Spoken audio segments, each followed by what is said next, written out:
Behaviour ടപ്പീറ്റൽ സെൽസിൽ കാണിക്കുന്നത് അതിൽ ഒന്നാമത്തെ വേ എന്ന് പറയുന്നത് മൾട്ടി ന്യൂക്ലിയേറ്റ് കണ്ടീഷനാണ്.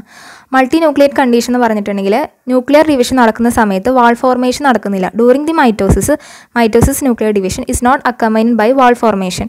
അവിടെ 2 അല്ലെങ്കിൽ 4 വരെയുള്ള മൈറ്റോസിസ് നടക്കുന്നുണ്ട്. അതനുസരിച്ച് 16 ന്യൂക്ലിയർ വരെ ഉണ്ടാവുന്നുണ്ട്. പക്ഷേ വാൾ ഫോർമേഷൻ നടക്കുന്നില്ല. The parietal tapetum the nuclear divisions are rarely synchronous ആണ്. Whereas periplasmodium are highly synchronous. രണ്ടാമത്തെ ഒരു വേ എന്ന് പറയുന്നത് എൻഡോമൈറ്റോസിസ് ആണ്.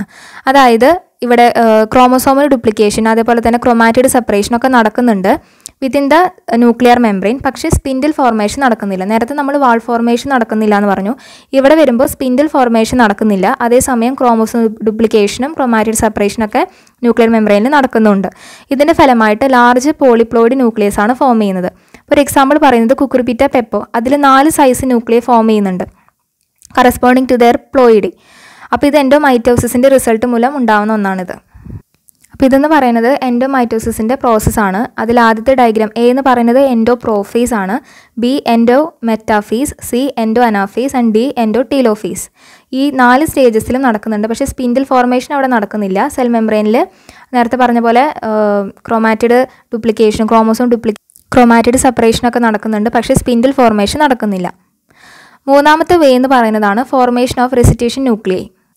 ഇതിൽ പറയുന്നത് ഫോർമേഷൻ ഓഫ് റെസിറ്റ്യൂഷൻ ന്യൂക്ലിയൈ ആണ്. അതായത് മൈറ്റോസിസിൻ്റെ സമയത്ത് 2 സെറ്റ് ഓഫ് ക്രോമോസോംസ് ഇൻകോർപ്പറേറ്റ് ചെയ്യുന്നു.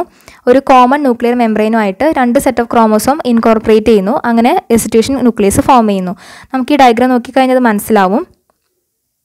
പ്രോഫേസ് ഉണ്ട്. എ എന്ന് പറയുന്നത് പ്രോഫേസ് ആണ്, ബി കാണിച്ചിരിക്കുന്നത് മെറ്റാഫേസ് ആണ്, സി അനാഫേസ് ആണ്. പക്ഷേ ഇതിൽ ഡിയിലേക്ക് എത്തുമ്പോഴേക്കും 2 സെറ്റ് ഓഫ് ക്രോമോസോംസ് ഇൻകോർപ്പറേറ്റ് ചെയ്യുന്നതിന് കോമൺ ന്യൂക്ലിയർ മെംബ്രെയിൻ അങ്ങനെ റെസിറ്റ്യൂഷൻ ന്യൂക്ലിയസ് ഫോം ചെയ്യുകയാണ് ചെയ്യുന്നത്. നാലാമത്തെ ഒരു വേ എന്ന് പറയുന്നത് പോളിടെനിയാണ്. പോളിടെനിയിൽ പറയുന്നത് ക്രോമോസോമിൻ്റെ അകത്തുള്ള ക്രോമോനിമാറ്റയുടെ നമ്പർ കൂടുന്നു. അതായത് ഇങ്ങനെ DNA നമ്പർ നമ്മൾ ഇത്രയും നേരം പറഞ്ഞുകൊണ്ടിരുന്നത് DNA നമ്പർ ഇൻക്രീസ് ചെയ്യുന്നുണ്ട്. അത് എങ്ങനെയൊക്കെ ആ ഇൻക്രീസ് എങ്ങനെ നടക്കുന്നു, അത് അച്ചീവ് ചെയ്യുന്നത് എങ്ങനെയാണെന്നാണ് നമ്മൾ പറയുന്നത്. അപ്പോൾ പോളിടെനിയുടെ കാര്യം പറയുകയാണെങ്കിൽ ഇവിടെ ക്രോമോസോമിൻ്റെ അകത്തുള്ള ക്രോമോനിമാറ്റയുടെ നമ്പറാണ് കൂടുന്നത്. അല്ലാതെ ന്യൂക്ലിയസിൻ്റെ ക്രോമോസോമിൻ്റെ നമ്പർ കൂടുന്നില്ല. ക്രോമോനിമാറ്റയുടെ നമ്പർ കൂടുന്നു. അങ്ങനെ പോളിടെനി എന്നാണ് നമ്മൾ പറയുന്നത്.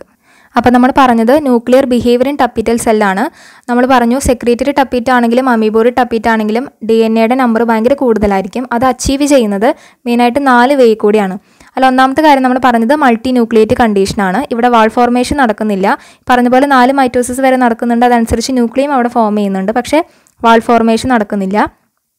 രണ്ടാമത് പറഞ്ഞത് എൻഡോമൈറ്റോസിസ് ആണ്. ഇവിടെയുമായി പറഞ്ഞ പോലെ ക്രോമോസോം ഡ്യൂപ്ലിക്കേഷനും ക്രോമാറ്റിഡ് സെപ്പറേഷനും നടക്കുന്നുണ്ട്. പക്ഷേ സ്പിൻഡിൽ ഫോർമേഷൻ നടക്കുന്നില്ല. ഇതിൻ്റെ ഫലമായിട്ട് പോളിപ്ലോയിഡ് ന്യൂക്ലിയസ് ഉണ്ടാവുന്നു. കുക്കുറുപിറ്റ പെപ്പ എക്സാമ്പിൾ നമ്മൾ പറഞ്ഞു. 4 സൈസ് ന്യൂക്ലിയ അവിടെ ഫോം ചെയ്യുന്നുണ്ട്. അടുത്ത് നമ്മൾ പറഞ്ഞത് ഫോർമേഷൻ ഓഫ് റെസിറ്റ്യൂഷൻ ന്യൂക്ലിയ ആണ്. ഇതിലും ഈ പറഞ്ഞ പോലെ 2 സെറ്റ് ഓഫ് ക്രോമോസോംസ് ഇൻകോർപ്പറേറ്റ് ചെയ്യുന്നു ഒരു കോമൺ ന്യൂക്ലിയർ മെംബ്രെയിൻ. അങ്ങനെ റെസിറ്റ്യൂഷൻ ന്യൂക്ലിയസ് അല്ലെങ്കിൽ റെസിറ്റ്യൂഷൻ ബോഡീസ് അവിടെ ഫോം ചെയ്യുന്നു. നാലാമത് പറഞ്ഞത് പോളിടെനിയാണ്. ഇവിടെ ക്രോമോനിമാറ്റയുടെ നമ്പറാണ് കൂടുന്നത്. അല്ലാതെ ന്യൂക്ലിയസിനകത്തുള്ള ക്രോമോസോമിൻ്റെ നമ്പർ കൂടുന്നില്ല. അപ്പോൾ ഈ പോളിടെനി വഴിയും DNA നമ്പർ നമുക്ക് കൂടിയതായിട്ട് കാണപ്പെടുന്നുണ്ട് ടപ്പീറ്റത്തിൽ. ഇനി ലാസ്റ്റായിട്ട് ടപ്പീറ്റത്തിൻ്റെ ഫംഗ്ഷൻസ് എന്തൊക്കെയാണ് നോക്കാം. മെയിനായിട്ടുള്ള ഫംഗ്ഷൻ എന്ന് പറയുന്നത് transporting the nutrient to the inside of the anther locule. Anther ലോക്യൂളിൻ്റെ അകത്തേക്ക് ന്യൂട്രിയൻസിനെ ട്രാൻസ്പോർട്ട് ചെയ്യുന്നത് ടപ്പീറ്റമാണ്. അതുപോലെ കാലോസ് ആക്ടിവിറ്റിയിലും ടപ്പീറ്റം ഇൻവോൾവ് ചെയ്തിട്ടുണ്ട്. നമ്മൾ നേരത്തെ പറയുണ്ടായി കാലോസ് വാളിൻ്റെ ഡീഗ്രഡേഷൻ വരുന്നത് അല്ലെങ്കിൽ അതിനുള്ള എൻസൈംസ് വരുന്നത് ടപ്പീറ്റൽ പെരിപ്ലാസ്മോഡിയത്തിൽ നിന്നാണ് പറഞ്ഞു. അപ്പോൾ അതേപോലെ തന്നെ കാലോസ് ആക്ടിവിറ്റിയിലും ടപ്പീറ്റം ഇൻവോൾവ് ചെയ്യുന്നുണ്ട്. അതുപോലെ പൊള്ളൻ വാൾ ഫോർമേഷനും ടപ്പീറ്റത്തിന് ഒരു ഇമ്പോർട്ടൻറ്റ് റോളുണ്ട്. അതുപോലെ ടപ്പീറ്റത്തിൻ്റെ അകത്തുള്ള മെറ്റീരിയൽസിനെ പൊള്ളനിലേക്ക് മാറ്റുന്നതിന് പൊള്ളനിലേക്ക് ട്രാൻസ്ഫർ ചെയ്യുന്നത് പൊള്ളൻ കിറ്റ് സബ്സ്റ്റൻസും അതുപോലെ ട്രൈഫിൻ എന്ന് പറഞ്ഞിട്ടുള്ള സബ്സ്റ്റൻസുമാണ്. അതുപോലെ ഈ പൊള്ളൻ വാളിൽ കാണപ്പെടുന്ന പ്രോട്ടീൻസ് വന്നിട്ടുള്ളത് ഗാമിറ്റോഫൈറ്റിൽ നിന്നും അതേപോലെ തന്നെ ടപ്പീറ്റൽ സെൽസിൽ നിന്നുമാണ്. അപ്പോൾ ഈ ടപ്പീറ്റൽ സെൽസിൽ നിന്നും ഗാമിറ്റോഫൈറ്റിൽ നിന്നും വന്നിട്ടുള്ള പ്രോട്ടീൻസ് ആണ് പൊള്ളൻ വാളിൽ കാണുന്നത്.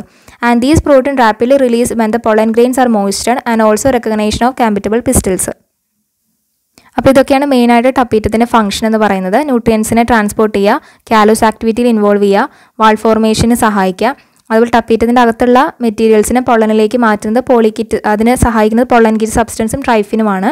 പിന്നെ അതുപോലെ പൊള്ളൻ വാളിൽ കാണപ്പെടുന്ന പ്രോട്ടീൻസ് വന്നിട്ടുള്ളത് ഗാമിറ്റോഫൈറ്റിൽ നിന്നും അതേപോലെ തന്നെ ടപ്പീറ്റൽ സെൽസിൽ നിന്നുമാണ്. അപ്പോൾ നമ്മൾ ആദ്യം ആന്ത്രിനെ പറ്റി പറഞ്ഞു. ടെട്രാസ്പോറിജിനേറ്റ് ആന്ത്രാണ്, 4 ലോബുകൾ ഉണ്ടായിരിക്കും. അതിനെ ഡിഫറൻഷ്യേറ്റ് ചെയ്തിട്ട് ലോങ്ങിറ്റ്യൂഡനൽ ഗ്രൂവ്സ് പ്രസൻ്റ് ആണ്. മെച്യൂരിറ്റി എത്തുമ്പോൾ ഈ ലോങ്ങിറ്റ്യൂഡനൽ ഗ്രൂവ്സ് ഡിസോൾവ് ചെയ്തിട്ട് അല്ലെങ്കിൽ ബ്രേക്ക് ഡൗൺ നടത്തിയിട്ട് ആ ലോബുകൾ ഒന്നായി മാറുന്നു. പിന്നെ അതിൽ ഹൈപ്പോഡെർമൽ പ്രോമിനൻ്റ് ആയിട്ടുള്ള സെൽസ് ഉണ്ട്, അതാണ് ആർക്കിസ്പോറിയായിട്ട് ആക്ട് ചെയ്യുന്നത്. പിന്നെ ആന്ത്ര് വാളിനെ പറ്റി പറഞ്ഞു. എപ്പിഡെർമസ്, എൻഡോത്തീസിയം ആൻഡ് ടപ്പീറ്റം, അങ്ങനെ 3 ലെയറാണ്. മിഡിൽ ലെയേഴ്സും പിന്നെ ടപ്പീറ്റം, അങ്ങനെ